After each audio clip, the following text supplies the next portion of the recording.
जहां तक आप हमारी मदद कर सकते थे उसी लेवल तक मदद की। देखिए,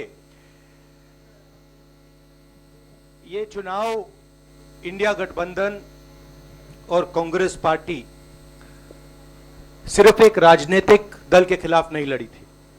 ये चुनाव हम बीजेपी, एक राजनीतिक दल, हिंदुस्तान के इंस्टीट्यूशंस, हिंदुस्तान का जो पूरा गवर्नेंस का स्ट्रक्चर है, इंटेलिजेंस एजेंसीज, सीबीआई, ईडी, ये सब, आधी जुडिशरी, इन सब के खिलाफ हम लड़े थे। क्योंकि इन सब संस्थाओं को, इन सब इंस्टीट्यूशंस को नरेंद्र मोदी जी ने और अमित शाह जी ने कैप्चर करा, धमकाया, डराया। प्रेस की तो मैं बात करता रहता हूं, आपको मतलब काफी बार कहा है कि आपका भी रोल रहना चाहिए, और उस रोल को काफी लोगों ने किया, काफी लोगों ने खुल के किया, काफी लोगों ने छुप के किया, और आपके इमोशंस कहां थे हमें मालूम है। लड़ाई संविधान को बचाने की थी, कॉन्स्टिट्यूशन को बचाने की थी। और मैं आपको सच बताऊं तो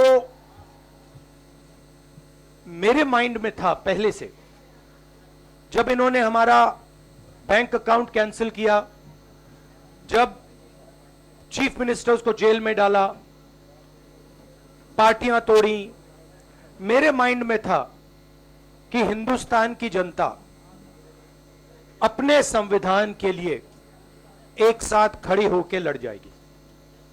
और यह सच साबित हुआ। मुझ में भरोसा था, और मैं हिंदुस्तान की जनता से, इंडिया गठबंधन के पार्टनर्स से, कांग्रेस पार्टी के हमारे सब नेताओं और बब्बर शेर कार्यकर्ताओं से दिल से धन्यवाद करना चाहता हूं। आपने संविधान को बचाने का पहला और सबसे बड़ा कदम ले लिया है। Congress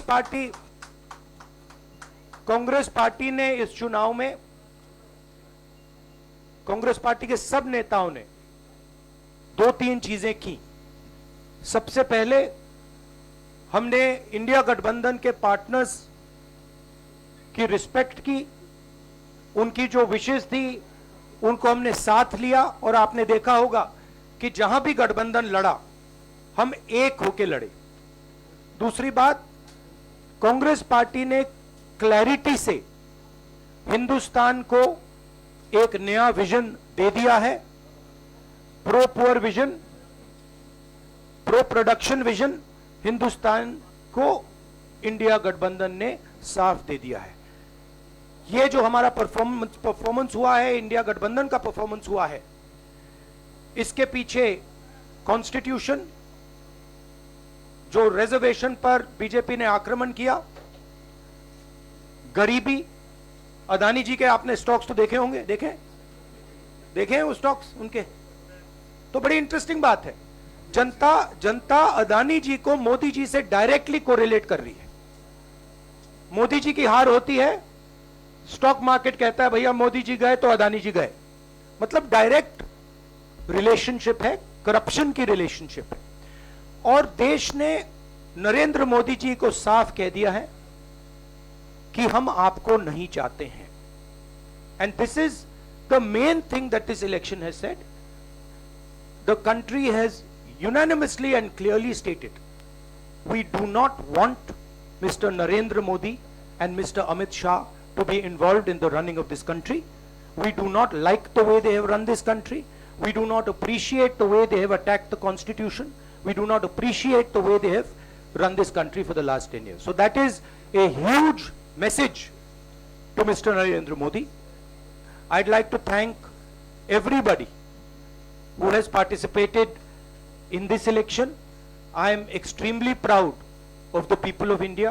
I am extremely proud of the people who have resisted this onslaught on the constitution. और अंत में मैं आपको कह दूं कि इसको बचाने का काम हिंदुस्तान के सबसे गरीब लोगों ने किया है। सबसे गरीब लोगों ने किया है, मजदूरों ने किया है, किसानों ने किया है, दलितों ने किया है, आदिवासियों ने किया है, पिछड़ों ने किया है। इन लोगों ने इस कॉन्स्टिट्यूशन को बचाया है। इस कॉन्स्टिट्यूशन, ये कॉन्स्टिट्यूशन देश की आवाज है। बहुत सारे लोग ने इसको नहीं बचाया, चुप रह गए थे, मगर हिंदुस्तान के सबसे गरीब लोग, सबसे कमजोर लोग खड़े हो गए और उन्होंने इस कॉन्स्टिट्यूशन को बचाया। मैं उनका धन्यवाद करना चाहता हूं, उनसे कहना चाहता हूं कि कांग्रेस पार्टी आपके साथ खड़ी है। जो हमने आपको वायदे किए थे, हम वो वायदे आपके लिए पूरे करेंगे। जाति जनगणना, महालक्ष्मी, ये हमारे वायदे हैं। धन्यवाद।